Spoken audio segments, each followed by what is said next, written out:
The X-Zone radio and TV show is largely an opinion talk show. All opinions, comments, or statements of fact expressed by Rob McConnell's guests are strictly their own and are not to be construed as those of the X-Zone radio and TV show or in any manner endorsed by Rob McConnell, Relmar McConnell Media Company, Talkstar Radio Network, its affiliated stations, or employees.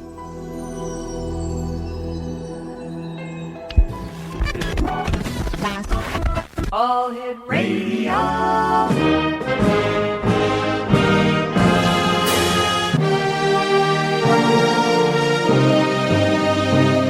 Welcome to the X Zone, a place where fact is fiction and fiction is reality. Now, here's your host, Rob McConnell.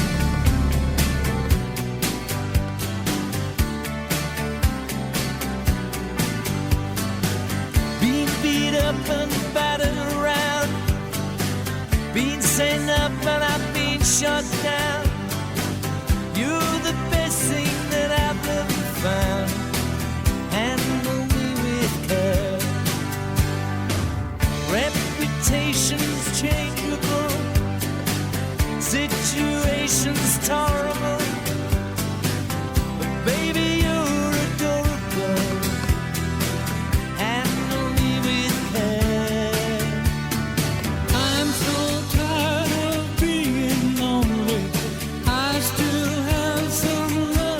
Welcome back, everyone. Geez, I should take gravel when I watch the stock market today. The Dow Jones has been up and down. It started at minus 500 and, what was it, Craig? 521 points or 512 points. And then today it's been going up and down. It was as down low as nearly 200 points, and now it's up to 82.65 points. So, wow. Something's happening in this world of ours, so we'll keep an eye on that as well, and hopefully over the weekend everything will stabilize. Who knows? Monday will be another tale to tell here in the X-Zone. X-Zone Nation, I've got a question for you. What would you do if the airplane you were on caught fire at 30,000 feet? Scream is one thing, yes. Start praying, that's another good thing. Well, my guest this hour is Jules Merasos. And we're going to be talking to her about, she's written a book called Sweet Seasons of Miracles. And she was set to fly to her native India to speak to a group of people in Europe. Little did she realize how exciting her first flight would be. Mid-air above the Indian Ocean, from her seat, she could see the engine on fire. And while panic ensued, she sat calmly, praying for a miracle. And Jules, welcome to the X-Zone. I am very glad to be here this afternoon. Thank you so much for inviting me. Now, I think I pronounced your family name wrong. It's MESAROS, am I right? You're right. Got it right on the second shot. I don't know what I would do if I was at 30,000 feet and I saw, fire coming out of an engine. Your first flight, why did you just stay calm? Wasn't there any inclination to panic? I think I did panic, but at the same time, when I looked around, everybody else was just sitting there, and I thought, well, this is not going to help if I scream and shout. So, So what inspired you to write your book, Sweet Seasons of Miracles? When I first started to work on the street with kids, I knew that it was my calling, and it really wasn't a pretty experience. I did not have access to any guidelines or a handbook. And I had to learn everything as I went along and build up that organization. And I was wanting to write a book that would enable someone in my situation to be able to just pick up and go and do the things they're called to do. And this was kind of a book just bringing encouragement. What is your calling? I think my calling is to just tidy up the world a little bit wherever I can, and helping little kids and bringing hope to people. Well, you certainly have your job cut out for you, because the world, as I see it, is in quite a bit of a turmoil these days. Not only are we looking at a financial crisis in North America, the European markets are taking a kicking because of the euro. Italy is in a grave financial situation. We have unrest and war in the Middle East. We have civil uprisings. What's going on? Oh, well, I think at least that's what the Bible says. It's closer to the end of the world. And there's so much of hopelessness and fear everywhere. Like you said, be it from the money market to just the regular thing of walking on the streets and being shot or killed, just the violence around the world. All right, Jules, stand by. You and I have to take our first 2-minute commercial break. Exonation. Jules MESAROS is our special guest. I'm going to try that again. MESAROS, there, I did it right. Is our special guest. And her website is www.sweetseasonsofmiracles.com, and she's the author of Sweet Seasons of Miracle. It is her first book, and we need positive thinking, positive reinforcement. We need to look at a brighter side of life, and we need people like Jules who are willing to help make that difference happen. We'll be back on the other side of this commercial break. Don't go away. The mini skirts, the current thing, Genie Viper is our newborn king, And the beat goes on, the beat goes on.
All right, that's it, Exonation. We can put a man on the moon. We can find out that there may have been water on Mars, and we can't find anything to help with the allergies of the season. Oh, heavens to Betsy. We're talking to Jill MESAROS about her book. It's her first book, and she is the founder-director of Bridge Vision International, a nonprofit for women and children, and founder and CEO of First Impressions Coaching. And she's also the author of a brand new book. It's her first book, entitled Sweet Seasons of Miracles. Jules, where did you get the title of your book from? Well, I think it came from deep down within my heart, because there's too much of emphasis on hopelessness and fear everywhere around the world, be it in the news or in any form of media. And has my whole life, and my goal and my mission is to bring hope. And I believe that every season, every life has its own season, and we got to find the sweetness and the miracles in each season to make life more bearable. And I think that's where the title comes from. Is anything in your book based on real life experiences, or is it purely all fiction? The whole book is just based on real life stories. Can you share a few of those stories with us? Yeah, I think one that really stands out is the story of a little boy who I found abandoned on the railway station. He must have been about 7 or 8, and just sitting there on New Year's Eve. And normally the kids of that age are out there just begging or doing some kind of, selling some stuff on the trains. And it was unusual to see that little kid sitting all by himself, wrapped in a shawl. And I went up and started to talk with him, and just big tears rolled down his cheeks. And I asked him what the matter was. I put my arms around him, and he picked the sheet up, and he showed me a big gaping wound that he had on his thigh. And my heart just melted. But that was the beginning of it. And then the whole story goes this way, that this little boy adopted me, actually, made me his mom, and took him home and gave him a whole new life. But he brought so much of joy and so much of cheer, and he was the reason that I started a boys' home in India. Wow. So, Who inspires you to engage in the community and the work that you do? I must give all that is due to God. I think God found me, and my whole source for living and doing what I do is Him. Now, did you start your work, your crusade in India, and you've brought it over here to the United States?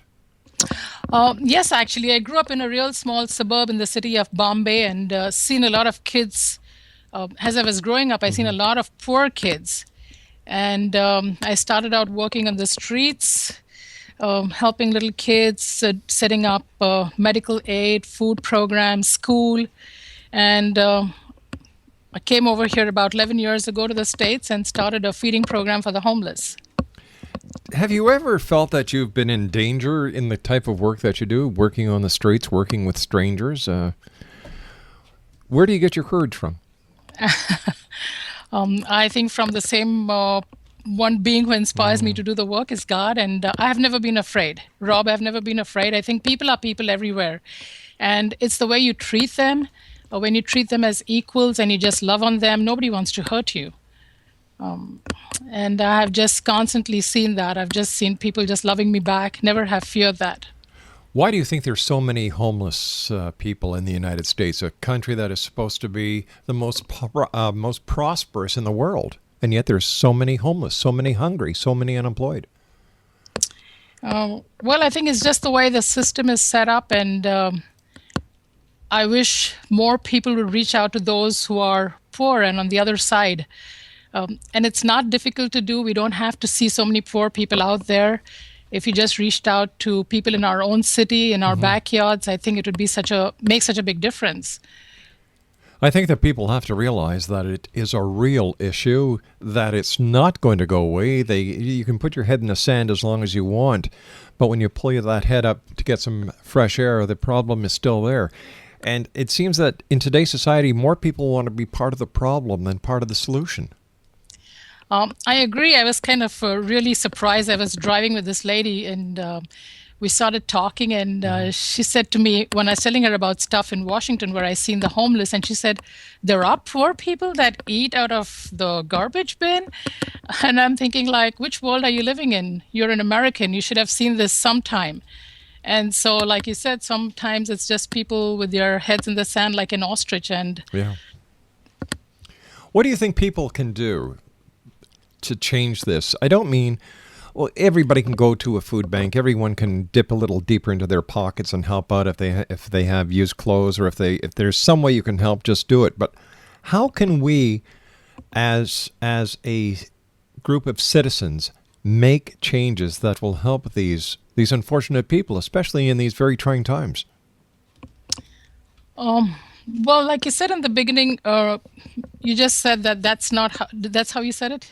You said, I don't mean like going to a soup kitchen or taking clothes, but I think that's how it has to be. Isn't that how that's part of helping out somebody, is being involved in some kind of project? Because I don't know that many people would feel safe doing it on their own, just being out on the streets and helping other people. So it seems a safer environment to be involved in a group that is already doing it.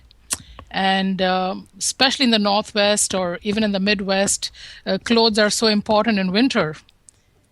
And go ahead. No, I was just going to say, how do the people who are homeless, who are on the street, how do they try and help themselves? Because a lot of people believe that they don't want to make a change in their lives because first of all, they've given up on society because they believe society has given up on them. Right. So how do we change things around? How do we get them back on track so that, you can help a person, but the person has to help themselves? I think it's really revamping the whole system. Because I have seen people that do want to help themselves, but it's such a vicious circle that if you're out being homeless, you can't apply for a job. You got to have an address, and if you don't have an address, you can't get a job. So you don't have a job, so you don't have an address, and it's just a vicious circle. And like, for example, there was this young boy who came into one of our programs, and we talked with him and prayed with him. And he came back a few months later and said the day that he came there, he was contemplating suicide. But just being with us made him change his mind, and he went on to live with somebody and went on to go to college. And when I met him, he was applying to an engineering college. And so the system is really not geared towards helping. So somewhere there has to be a change that can come around. A lot of these homeless people do want a change in their lifestyle. They are not all there by choice, but some things have happened, and either it's a sickness or maybe somebody died that was, a owning member in the family. Just bad things that happen. How much does crime and drugs, prostitution play into the entire scenario? Does society have some right or some justification in the way they feel? I think not. I think it's sometimes when the people that are involved, in that strata of society where they're homeless, we do see a lot of crime, and we want to quickly say it's only there, but I don't think that's true. There are other sections of the economic, strata where there's equal amount of crime. So according to me, it's not just them. We see it more because it's outside. Are these crimes of necessity then? Are they committing the crime because they need to eat and they need to sleep, or is it a crime because they need more drugs? I think when it goes to drugs, it goes back from the fact that they have low self-esteem. Maybe they were thrown out, maybe things happen and they're into drugs, and then it's a vicious circle all over again. So sometimes it is out of necessity, and sometimes I think it's just depraved minds, that do things that they do, and it doesn't matter which strata of society that is. Yeah. With all the empty buildings that are around, you think the government would open up a lot of these office buildings and turn them into hostels, temporary homes for the homeless, so that they can actually get their feet back on the ground. Are there organizations and lobby groups that are going after the government to suggest the changes that are needed to help these people? I think, but to a very small degree. I haven't heard, big talks about it. And personally, I think if a lot of churches, this is my message, I think if a lot of churches everywhere would just begin to open up their church buildings, especially during the winter, and help out the people. I have seen and known people that have died out due to the cold. Ooh. That would be such a start if they just open those buildings up during the winter and help them to come and give them something warm and help them to get on their feet. I think that'll be a big start. All right, stand by, Jules. You and I have to take our news break at the bottom of the hour. X-Zone Nation, we're talking to Jules MESAROS. She is the author of Sweet Seasons of Miracles.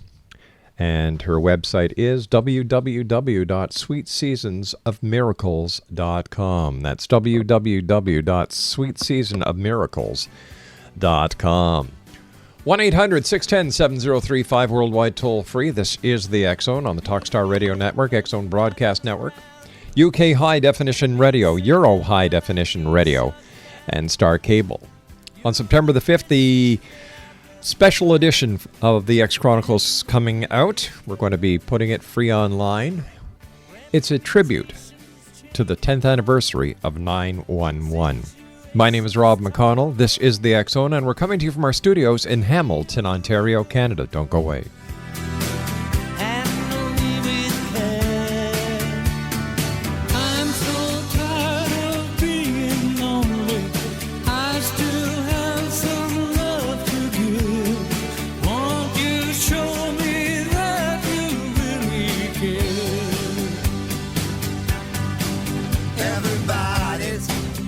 Somebody to leave.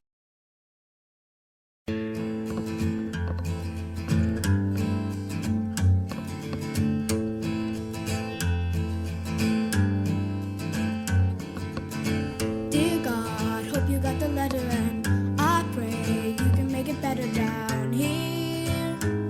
I don't mean a big reduction.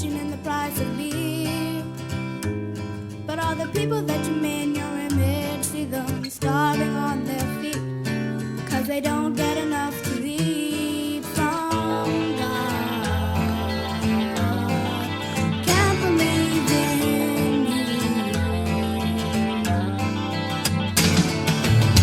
Dear God, sorry to disturb you, but I feel that I should be heard loud and clear. We all need a big reduction in amount of tears. All the people that you made in your image sit on fighting in the street, 'cause they can't make opinions meet about God. I can't believe in you.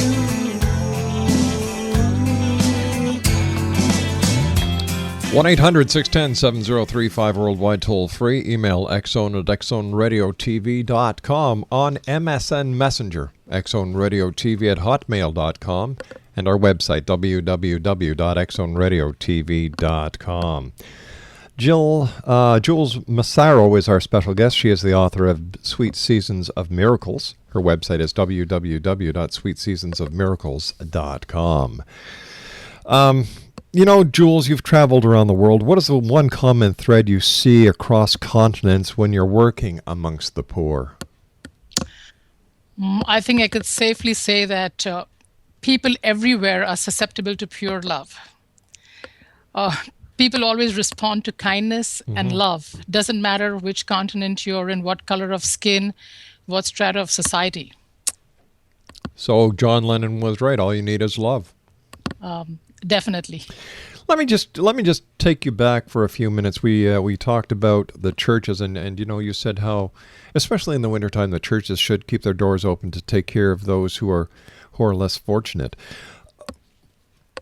Wouldn't it be more beneficial if the churches sold off all the property that they have and actually gave this money to the poor, to the hungry, to the sick, instead of amassing the mass fortune that it does have? What is it? The Archdiocese in Boston has clear in one bank account over $87 million.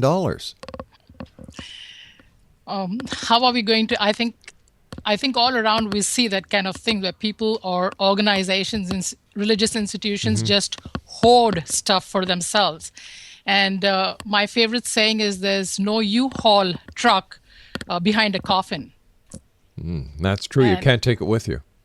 You can. And so it'd be so much, it'd be nicer and helpful to those that are struggling if people would begin to have a shift. Even like huge ornate church buildings, we don't need those kind of things.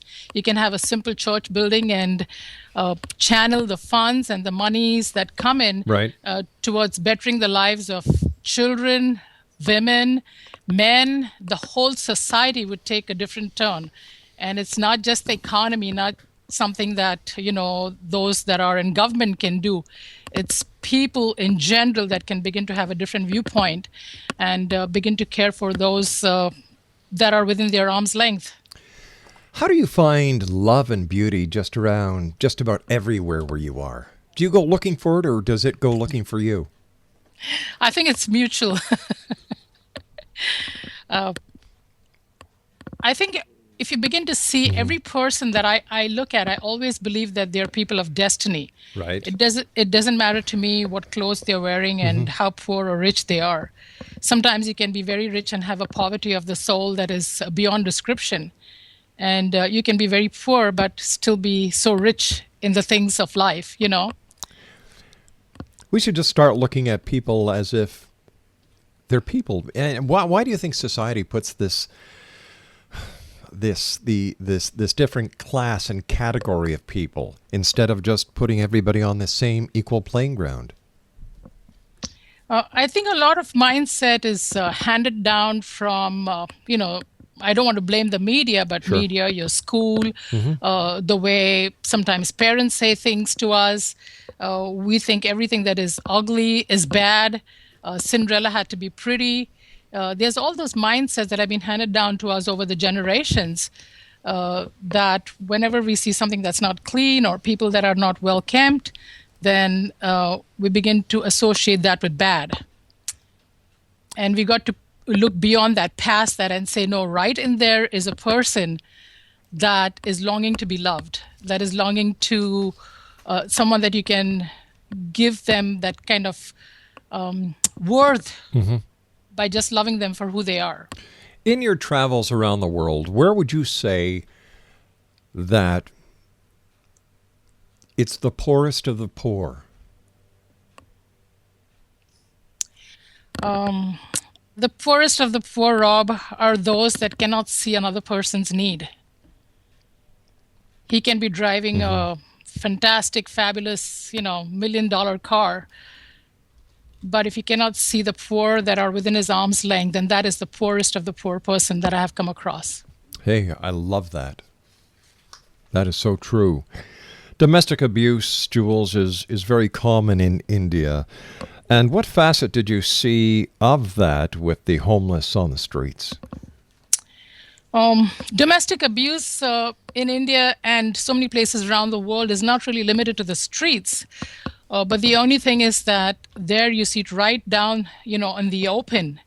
And there's not a thing you can do. I have seen mothers of children that have worked with being beaten, and nobody bothers to help or interfere because, quote unquote, it's a family affair.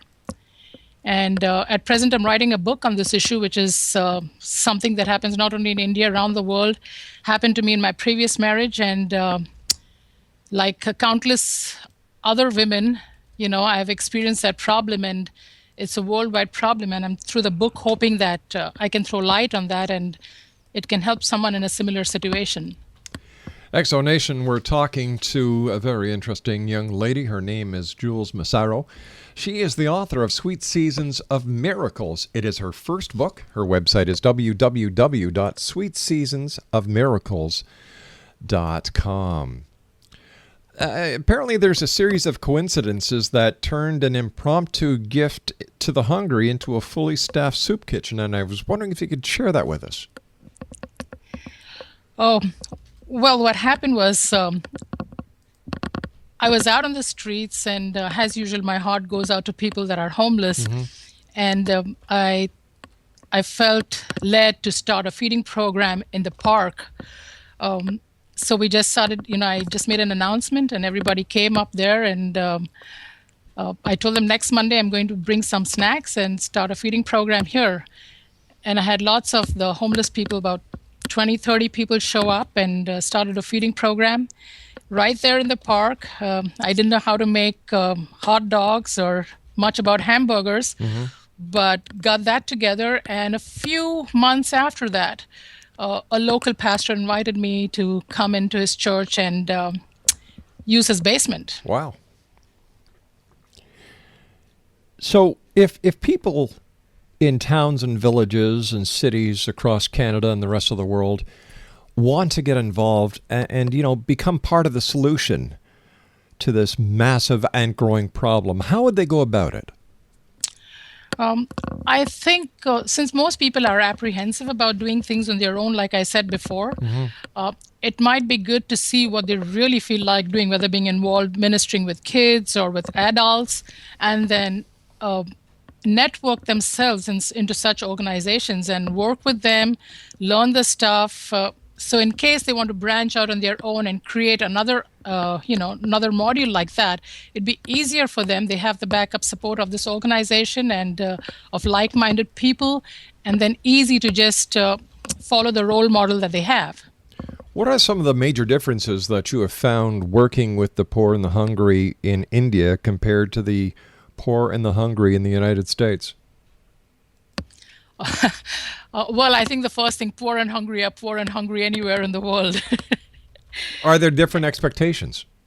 Not really. I think everybody, when you're very hungry, all you're looking for is a meal. I've talked to a guy in the States, in Washington, and he was eating, and he said, "What made you do this?" And I told him my story briefly, and he just wept, and he said, "Jules, I haven't eaten in 3 days, and this is the first meal I'm eating in 3 days." Wow. And that's in the United States. Well, there was a statistic that just came out today that 1 in 7 people in the United States today, and we're talking, what's the date today, August the 5th, 2011, are on food stamps. 1 in 7.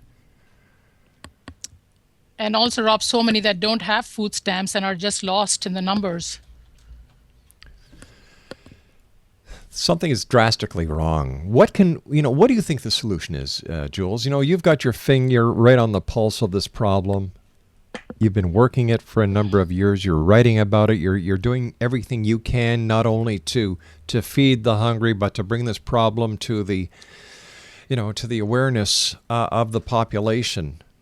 Where's the problem? Is it with government? Is it with corporation? All right, the media. We touched on the media before, and yes, the media is very strong when it comes to the way that we think and the way that we respond to certain things.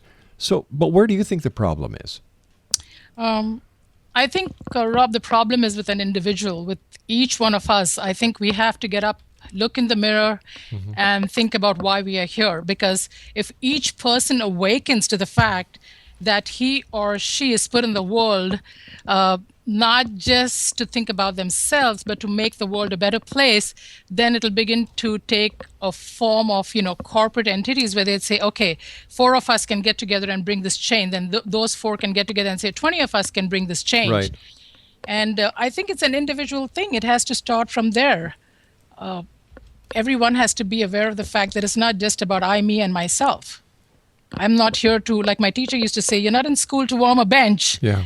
So I'm not upon this, put upon the face of the earth just to warm the bench and to see how I can best look after myself. How has your work affected you spiritually? First and foremost, I think I'm really thankful for that God has given me this opportunity, a madcap like me who will do crazy stuff and who doesn't have $1 bazillion in her pocket, entrust me with this kind of work. And I think I'm just eternally grateful. That's all I can say. I'm just so thankful every day that I wake up that I have this potential, just have the body to work and to be able to do things. The people that you help, does the help that you and the love that you show them, does it help them find their path back to religion? Does it help them spiritually as well as physically? I think it does. And my whole belief, even as a Christian, is I'm not out there to convert anybody. I just share my love. And then people are on their own.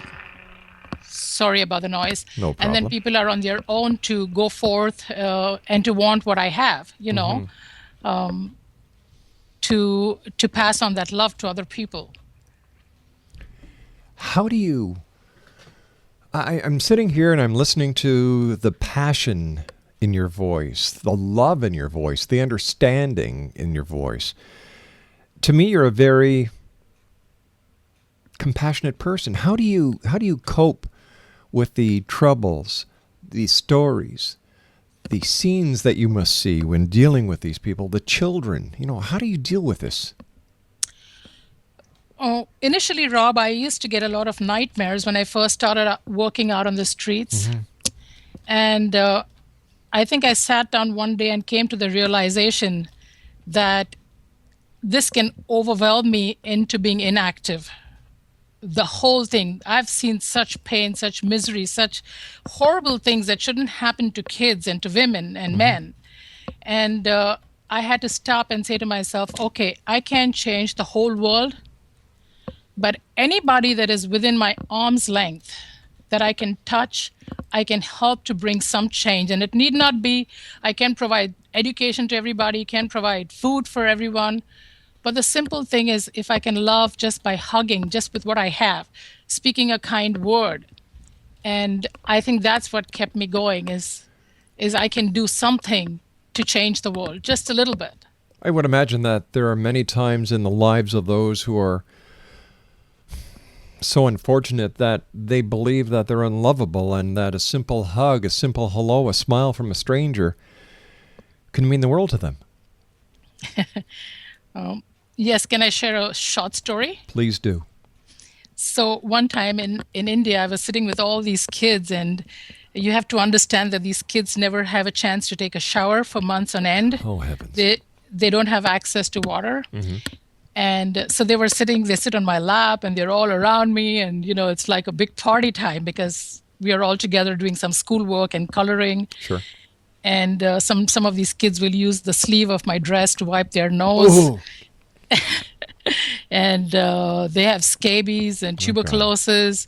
This one man was watching me. And after this thing was over, he pulled me aside and he said, "Tell me something." He says, "How can you do this?" And I said, "What?" "Oh, we just bring the pencils and, we write this, we do the stories and stuff, coloring." And he said, No, how do you have that kid sit on your lap and let her wipe her nose on your sleeve? And I said, that's how God loves me.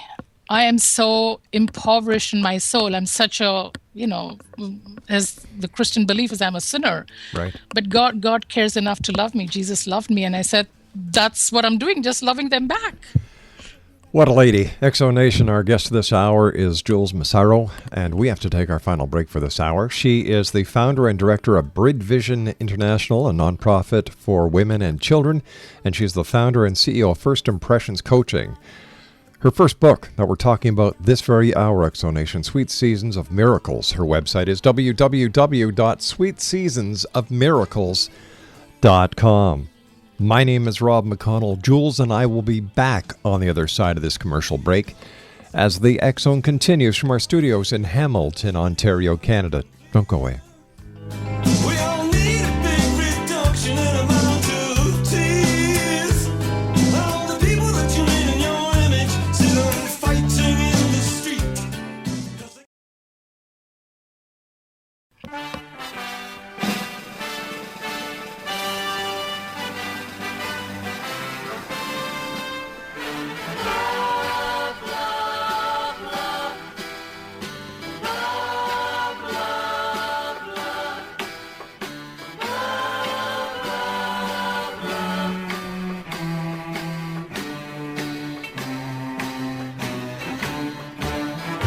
Nothing you can do that can't be done. Nothing you can sing that can't be sung. Nothing you can say, but you can learn how to play the game. It's easy. Nothing you can make that can't be made. No one you can save that can't be saved. Nothing you can do, but you can learn how to be you in time. It's easy. All you need is love. All you need is love. All you need is love. Love. Love is all you need. And welcome back to the X-Zone, everyone. All you need is love. And thankfully, there are people like my guest this hour, Jules Massaro, who's out there. She's making a difference one heart at a time. Her website is www.sweetseasonsofmiracles.com. Her first book, X-Zone Nation, Sweet Seasons of Miracles. It's available at fine bookstores everywhere, online, as well as at your local bookstore. Jules, I want to thank you ever so much for joining us. It's been a great pleasure to talk to you. And, whatever you do, please keep up the great work. And if people want to get on board and help you listening around the world tonight, how can they do that, Jules? Oh, well, I think the best way would be to go to my website, and there's a contact information. They can get in touch with me. And once again, the website for Jules Exo Nation is www.sweetseasonsofmiracles.com. Now, when do you expect your next book out, Jules? I'm hoping it'll be in early 2012.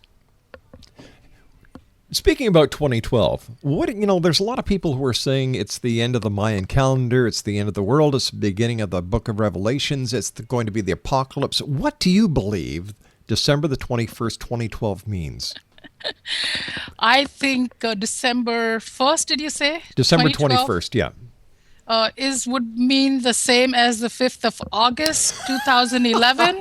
Is just keep doing what you're doing. Do the right thing and just keep loving people, and you can be wrong. So poof, if anything happens, you're gone to the other side. It's all good to go. That's right. It certainly is. Jules, as I said before, it's been a great pleasure talking to you. I want to thank you very much for taking time out of your busy schedule to join us here on the X Zone. And we look forward to the next time when you join us and you can tell us about how people around the world are helping to help ourselves. Because after all, we're all sharing this one little planet together. Yes, we are. There's only one thing that should be going around, and that is love. Jules, take care of yourself, and thank you so much for joining us. Thank you so much, Rob, for having me. Appreciate it a lot. Take care of yourself.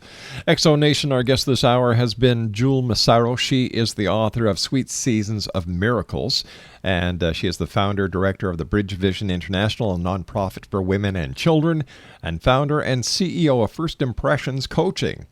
Jules was a family consultant at North Seattle's Community College Program Center for Successful Entrepreneurs, and on the advisory board of Northwest Women's Business Center. I'll be back on the other side of this commercial break with the news as the X Zone continues. We're right here from our studios in Hamilton, Ontario, Canada. 1-800-610-7035, worldwide toll free. Email xzone@xzoneradiotv.com. On MSN Messenger, xzoneradiotv@hotmail.com. And our website, www.xzoneradiotv.com. Hey, to see some fantastic videos, www.youtube.com/xzoneradiotv. I'll be back after the break. Don't go away.